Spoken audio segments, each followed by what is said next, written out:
Izakhamuzi lapha zithi abekho abantu abahlengayo kule ndawo. Sithi manje zizidakulela ngokwazo izidumbu zabathandiwe bazo. Emva nje kancane kwehora le-11 kudakule isidumbu sesisulu. Uma uya kule ndawo ubona izidumbu zibekwe lapha zifake ezikhwameni ezimnyama ezibhalwe amagama.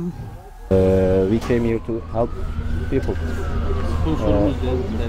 We are trying to take alive, but 6 days left.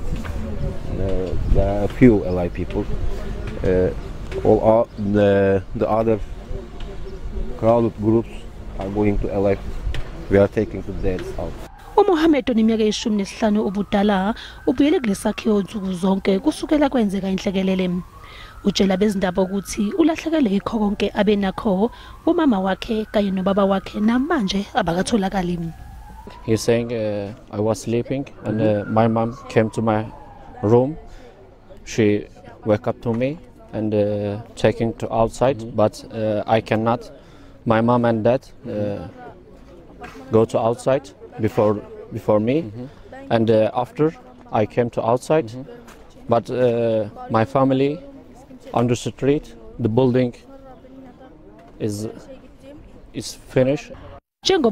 Beqhubeka nokumba kule ndawo kuphinde kwadakula izidumbu ezimbili. Manje le ndawo bathi siphenduke indawo ekunomsebenzi omkhulu okudakula. Kwenye indawo imndeni khungathekile njengoba kudakulwe ezinye izidumbu.